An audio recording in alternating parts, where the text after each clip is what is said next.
இந்த போர் என்பது இப்பொழுது ஈரான், இஸ்ரேல் மற்றும் இந்த ஈராக், கட்டார், பாரைன், மற்றது துபாய், மற்றது சிரியா வானிலைகள் எல்லாவற்றையும் மூடி இருக்கின்றது. மத்திய கிழக்கின் விமான நிறுவனங்கள் என்பன தங்களுடைய சேவைகளில் பிரபல்யமானவை. இந்த விமான நிலையங்கள் எப்பொழுதுமே உயிர்ப்புடன் இருக்கும், 24 மணி நேரங்களும் உயிர்ப்புடன் இருக்கின்ற விமான நிலையங்களாக இவை இருப்பதும், சுமார் 20,000 பயணிகளை எந்த நேரமும் இருப்பதாக குறிப்பாக துபாயின் விமான நிலையம் போன்றவை இருப்பதாலும் நிச்சயமாக இந்த விமான பயணங்களின் பொழுதான பாதிப்பு என்பது ஒரு பெரிய பாதிப்பாக ஏற்பட்டிருக்கிறது. இதற்கான காரணம் இந்த ராணுவ விமானங்களின் பறப்பு மற்றும் ஈரான் நடத்துகின்ற தாக்குதல்களினால் விமானங்கள் இதன் பாதிக்கப்படலாம். அமெரிக்காவின் 6 விமானங்களை அமெரிக்காவின் நேச நாடுகளே சுட்டு வீழ்த்தி இருக்கின்றன. அதற்கான காரணம் அவர்கள் தங்களை நோக்கி தாக்க வருகின்ற விமானங்களாக அவற்றை கணித்திருந்தது. இந்த பொருட்களை எடுத்து வருகின்ற விமானங்கள், அதாவது காக்கோ ஏர்லைன்ஸ் எனப்படுகின்ற, அது தபால்களாக இருக்கலாம் அல்லது உணவுப் பொருட்களாக இருக்கலாம், உயிருள்ள, அதாவது அந்த ஃப்ரெஷ் மீட்ஸ் எனப்படுகின்ற அல்லது ஃப்ரெஷ் ஃப்ரூட்ஸ் எனப்படுகின்ற போன்றவற்றையெல்லாம் கொண்டு வருகின்ற விமானங்களின் தேவைகள் எல்லாம் தடைப்படுகின்றபடியால் பாதிப்புகள் என்பன பல ரீதியிலும் இடம்பெற்று வருகின்றன.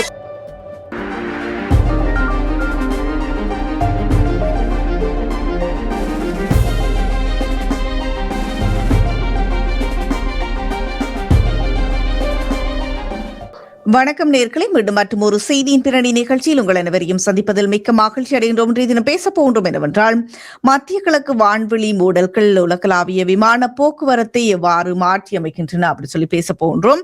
தகவல்களை கேட்டறிவதற்காக சுரேஷ் சர்மாவை இணைத்துக் கொள்ள போகின்றோம். வணக்கம் சுரேஷ் சர்மா. வணக்கம் சுதர்ஷினி. வணக்கம் நேயர்களே. மீண்டும் வரவேற்கின்றோம் உங்களின் நிகழ்ச்சிகளுக்கு. ஐரோப்பா, ஆசியா மற்றும் ஆப்பிரிக்காவை இணைக்கும் விமானங்களின் அடர்த்தியான அந்த ஒரு வலை இருக்க வேண்டிய இடத்துல ஒரு இடைவெளி இருப்பதாக சொல்லப்பட்டிருக்கிறது. இது ஈரானினுடைய தற்போதைய மோதல்கள், ரஷ்யா உக்ரைன் போர் காரணமாக விமானங்களின் பாதைகளில் ஏற்பட்ட மாற்றம் அப்படி சொல்லப்பட்டிருக்கிறது. இந்த போர்கள் எவ்வாறு விமான போக்குவரத்து, வான்வெளி மூடல்களில் தாக்கத்தை ஏற்படுத்துகின்றது அப்படி சொல்லி யோசிக்கின்றீர்கள்? அதை தெளிவுபடுத்த முடியுமா? ஆமாம், நிச்சயமாக இந்த விமான போக்குவரத்தின் பொழுது இடம்பெறுகின்ற அநேகமான இந்த டிரான்சிட் எனப்படுகின்ற இடைத்தங்கல் அல்லது பயண மாற்று இடமாக மத்திய கிழக்கின் விமான நிலையங்கள் இருப்பது நாங்கள் அறிந்த ஒரு விடயம். அதிலும் மத்திய கிழக்கின் விமான நிறுவனங்கள் என்பன தங்களுடைய சேவைகளில் பிரபல்யமானவை. எதியாட், கட்டார் ஏர்லைன்ஸ் போன்றவை எல்லாம் இந்த தங்களுடைய சேவைகளில் மிகவும் பிரபல்யமானவை அல்லது மக்களால் விரும்பி பாவிக்கப்படுபவை. இந்த நிலையில் இந்த போர் என்பது இப்பொழுது ஈரான், இஸ்ரேல் மற்றும் இந்த ஈராக், கட்டார், பாரைன், மற்றது துபாய், மற்றது சிரியா வானிலைகள் எல்லாவற்றையும் மூடி இருக்கின்றது.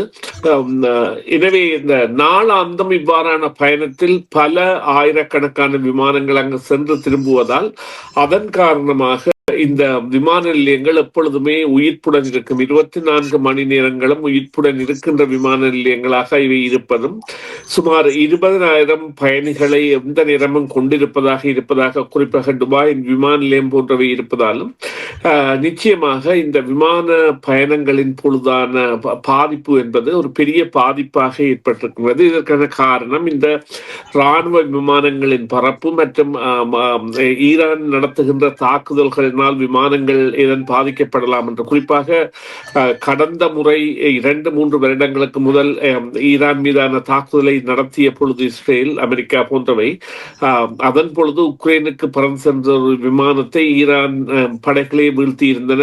இது எதிரியின் விமானம் என நினைத்து அவ்வாறான நிகழ்வுகள் இப்பொழுது இந்த அமெரிக்காவின் 6 விமானங்களை அமெரிக்காவின் நேச நாடுகளே சுட்டு வீழ்த்தி இருக்கின்றன. அதற்கான காரணம் அவர்கள் தங்களை நோக்கி தாக்க வருகின்ற விமானங்களாக அவற்றை கணித்திருந்தது.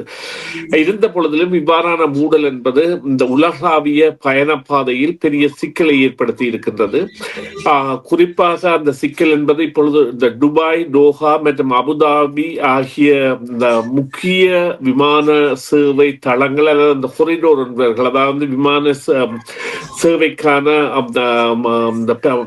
பிரயாண மாற்று நிலையமாக செயற்படுகின்றவற்றின் மீதான பயணங்கள் தவிர்க்கப்படுகின்ற பொழுது இதனால் நிச்சயமாக பயணிகளின் பயணங்கள் பின்போடப்படுவதனால் பயண நெருக்கடி ஏற்படுவதுடன் பொருளாதார ரீதியிலான பாதிப்புகளும் இருக்கின்றன. இதில் முக்கியமாக நாங்கள் பார்க்கப்பட வேண்டியது இன்னும் ஒரு இரண்டாவது விடயம், இந்த பொருட்களை எடுத்து வருகின்ற விமானங்கள், அதாவது காக்கோ ஏர்லைன்ஸ் எனப்படுகின்ற அது தபால்களாக இருக்கலாம் அல்லது உணவுப் பொருட்களாக இருக்கலாம், உயிருள்ள அதாவது அந்த ஃப்ரெஷ் மீட்ஸ் எனப்படுகின்ற அல்லது ஃப்ரெஷ் ஃப்ரூட்ஸ் எனப்படுகின்ற போன்றவற்றையெல்லாம் கொண்டு வருகின்ற விமானங்களின் தேவைகள் எல்லாம் தடைப்படுகின்றபடியால் பாதிப்புகள் என்பன பல ரீதியிலும் இடம்பெற்று வருகின்றன. அந்த உண்மையிலேயே அந்த விமான பயணத்தில் ஒரு பெரிய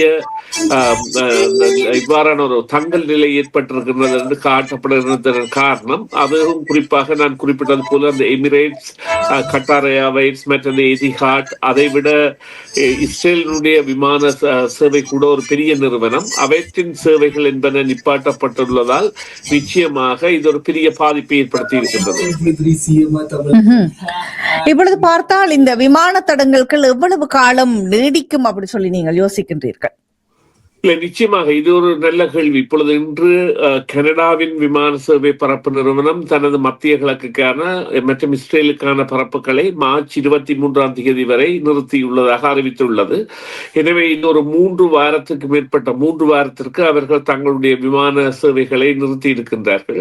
அதே போன்று ஏனைய நாடுகளின் விமானங்கள் கூட தங்களுடைய சேவைகளை நிறுத்துகின்றன. இதனால் அதாவது எவ்வளவு காலம் போர் செல்ல போகின்றது என்பது தெரியாத இடத்தும் 4 வாரங்களுக்கு தன்னும் நடவடிக்கைகள் தொடர்ந்து இடம்பெறும் என குறிப்பிட்டு, எனவே இவ்வாறு விமான நிலையங்கள் என்பன அதாவது விமான நிறுவனங்கள் என்பன தங்களுடைய சேவைகளை பின்போடுவதும் அவற்றை நிறுத்தி வைப்பதும் என்பது நிச்சயமாக இந்த போர் முடிவுக்கு வரும் வரையில் அவை வேறு பாதையை நாட வேண்டிய தேவையையும் வேறு மார்க்கங்களை நாட வேண்டிய வேறு துறைகளினூடாக, அதாவது நீண்ட தூர பயணங்களாகவும் விலைகள் கூடிய பயணங்களாகவும் மேற்கொள்ள வேண்டிய தேவை இருக்கின்றது. அதிலும் குறிப்பாக இந்த இப்பொழுது சாதாரணமாக பார்த்தால் கூட இந்த விமான நிறுவனங்களை விட இப்பொழுது குவைத் ஏர்லைன்ஸ் மற்றது கல்ஃப் ஏர்லைன்ஸ் போன்று பல நிறுவனங்கள் அந்த இடத்தை பிரதிநிதித்துவப்படுத்துவதாக இருக்கின்றன. அதை விட இஸ்ரேலிய விமான சேவை கூட இருக்கின்றது. அவர்கள் அனைவருடைய விமான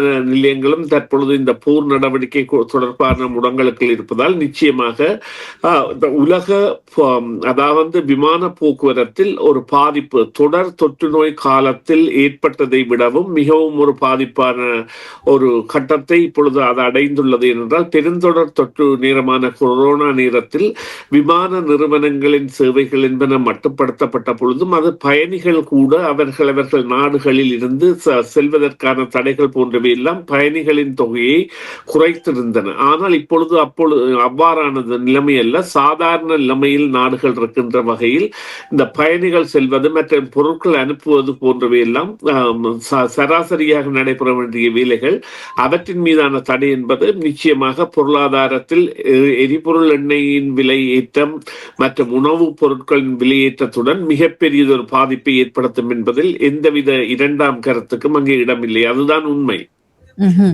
சரி, நன்றி சுரேசம். இதுவும் சொல்லப்பட்டிருந்தது என்னவென்றால் விமானங்களினுடைய பாதையில் மாற்றம் ஏற்படும் பொழுது அதற்கான எரிபொருள் இப்பொழுது கிழக்கு வழியாக செல்லும் விமானங்கள் மேற்கு வழியாக செல்ல வேண்டிய நிலை ஏற்படும் அப்படி சொல்லப்பட்டிருந்தது. அதற்கான எரிபொருள் தேவை ஒரு 2 மணித்தியாலங்கள் தாமதம் எடுத்து அதற்கான எரிபொருள் தேவை 5600 கலன்கள் அப்படின்னு சொல்லியும் சொல்லப்பட்டிருக்கிறது. இவ்வாறு வரும் பொழுது அது எவ்வாறான மாற்றத்தை கொண்டு வரும் என்று சொல்ல முடியுமா பொருளாதாரத்தை? ஆமாம், இந்த கேள்வி உண்மையிலேயே ஒரு நல்ல கேள்வி. இதில் உள்ள உண்மை என்னவென்று சொன்னால், இந்த எரிபொருள் தேவை என்பதை விட அவர்கள் குறிப்பிடுகின்ற அந்த கால நேரம் என்பதை விட எந்த இடத்தை தங்குமிடமாக எடுத்து அந்த எரிபொருளை மீள் நிரப்புவது என்கின்ற ஒரு கேள்வி எழுகின்றது. அதற்கான ஆளணி மற்றும் ஓடுபாதை போன்றவை உள்ள விமான நிலையங்கள் கண்டுபிடிக்கப்பட வேண்டிய தேவை, அதாவது அவற்றை செயலாக்கம் பெற வேண்டிய தேவை. சாதாரணமாக ஒரு விமான நிலையம் இருக்கின்றது என்று கூறுங்கள். அந்த விமான நிலையத்தில் ஒரு நாளைக்கு 6 விமானமோ அல்லது 10 விமானமோ இறங்குகின்ற ஒரு விமான நிலையத்தை உடனடியாக ஒரு 200 விமானங்கள் இறங்கி செல்வதாக மாற்றுவதாக இருந்தால் அதனுடைய நடவடிக்கை என்பதற்கான கால எடுப்பும் மற்றும் அதற்குரிய ஆளணிகளும் மற்றும் தொழில்நுட்பத்துறை சார்ந்த தேவைகளும் இருக்கின்றன.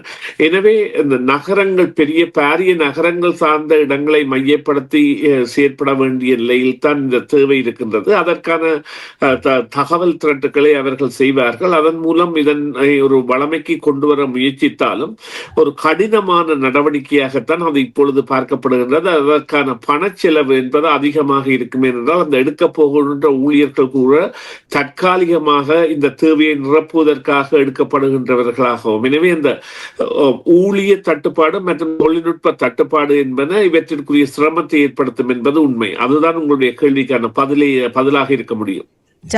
நன்றி சுரேஷ் சர்மா, உங்களுடைய தகவல்களுக்கு கருத்துக்களுக்கு. அந்த கேள்வி இன்றைய நிகழ்ச்சியின் நிறைவு கேள்வியாக அமைந்தது. மீண்டும் ஒரு பொழுதில் சந்திப்போம். நன்றி, வணக்கம். நன்றி சுதர்சினி, நன்றி நேயர்களே, மீண்டும் ஒரு பொழுதில் சந்திப்போம். டிவிஐ யூடியூப் சேனலில் இணைந்திருக்கும் நேயர்கள் அனைவருக்கும் எமது நன்றி. எமது காணொளி தொகுப்புகளை தொடர்ந்து நீங்கள் பார்வையிடுவதற்கு கீழிருக்கின்ற பெல் பட்டனை அழுத்துவதனூடாக நோட்டிபிகேஷனில் பல காணொளி தொகுப்புகள் உடனுக்குடன் உங்களை வந்து சேரும். அருகில் இருக்கின்ற முக்கிய காணொளி தொகுப்புகளையும் பார்வையிட தவறாதீர்கள்.